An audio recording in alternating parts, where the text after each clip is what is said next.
கிறிஸ்துவுக்குள் பிரியமானவர்களே, இந்த ஆசீர்வதிக்கப்பட்ட ஜனவரி மாதம் 26ஆம் நாளிலும் தினம் ஒரு இறைவாக்கின் வழியாக உங்கள் ஒவ்வொருவரையும் சந்திப்பதில் மிக்க மகிழ்ச்சி. இன்றும் கூட நாம் தியானிக்கிற வார்த்தை எபிரேயர் 9ஆம் அதிகாரம் 22ஆம் வசனம். இரத்தம் சிந்துதலின்றி பாவ மன்னிப்பு இல்லை. ஆமென். கிறிஸ்துவுக்குள் பிரியமானவர்களே, நாம் பழைய ஏற்பாட்டு காலத்தில் வாசிக்கிறோம், ஒவ்வொரு முறையும் மக்கள் பாவ மன்னிப்பு பெறுவதற்காக ஆடு மாடுகள், புறாக்கள், காளைகளை பலியிடுவார்கள்.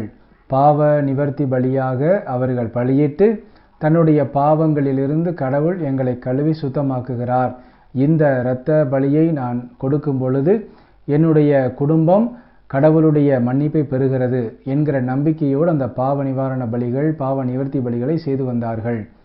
ஆனால் புதிய ஏற்பாட்டு காலத்திலே இயேசு மகாராஜா நமக்காக கடவுள் என்கிற இடத்திலிருந்து தன்னை தாழ்த்தி மனிதராக பிறந்தார்.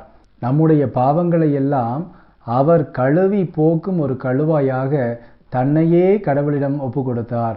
ஆம் கிறிஸ்துவுக்குள் பிரியமானவர்களே, இன்று நாம் பெற்ற இறைவாக்கிலே அதைத்தான் வாசிக்கிறோம். இரத்தம் சிந்துதலின்றி பாவ மன்னிப்பு இல்லை.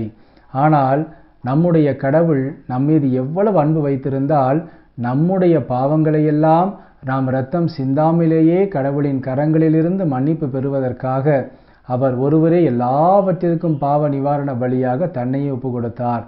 ஆம் கிறிஸ்துவுக்குள் பிரியமானவர்களே, இப்பேற்பட்ட அன்பு வைத்திருக்கிற கடவுளுக்கு நாம் எந்த அளவிற்கு அவருடைய பிள்ளைகளாக வாழ நம்மை ஒப்பு கொடுக்க வேண்டும்.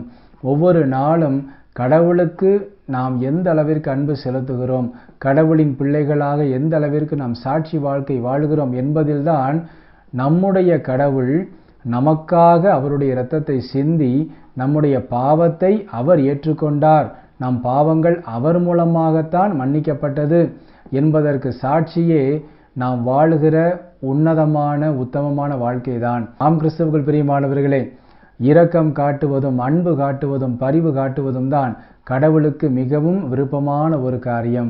ஆகவே இன்று நாம் பெற்ற வார்த்தையின் மூலமாக நாம் அறிந்து கொண்ட இந்த உண்மையை நம் உள்ளத்திலே பதிப்போம். எல்லா பாவங்களையும் அவரே நமக்காக ஏற்றுக்கொண்டார். ஆகவே அவருக்காக நாம் ஒரு அற்புதமான சாட்சி வாழ்க்கை வாழ, அற்புதமான கிறிஸ்தவ வாழ்க்கை வாழ நாம் ஒவ்வொருவரையும் தாழ்த்தி அர்ப்பணிப்போம். கடவுள் அதற்குரிய பலனை நமக்கும் நம் குடும்பத்திற்கும் கொடுத்து ஆசீர்வதிப்பார். ஆமேன். நாம் ஜெபிப்போமா? அன்புள்ள இயேசு மகாராஜாவே, எங்கள் அன்பு தகப்பனே, இந்த ஆசீர்வதிக்கப்பட்ட புதிய நாளுக்காக உமக்கு கோடான கோடி நன்றி அப்பா. இந்த நாளிலும் நாங்கள் பெற்றுக்கொண்ட நிறைவாக்கின்படியாகவே எங்களுக்கு பாவ நிவாரண பலியாக, பாவ நிவர்த்தி பலியாக நீர் எல்லாவற்றையும் ஏற்றுக்கொண்டீரப்பா. அதற்கு சாட்சியாக நாங்கள் எப்பொழுதும் உமக்கு பிரியமான வாழ்க்கை வாழ எங்களை தாழ்த்தி உமது கரங்களில் அர்ப்பணித்து ஜெபிக்கிறோம் தகப்பனே. இன்றும் தன்னுடைய பிறந்த நாள் மற்றும் திருமண நாளை கொண்டாடும் உமது பிள்ளைகள் ஒவ்வொருவரையும் இயேசு மகாராஜாவின் கரம் தாமை தொட்டு ஆசீர்வதிக்க வேண்டி ஒப்பு கொடுத்து ஜெபிக்கிறோம். இயேசு கிறிஸ்துவின் இனிய நாமத்திலே ஜெபிக்கிறோம் எங்கள் ஜீவனுள்ள நல்ல பிதாவே. ஆமேன்.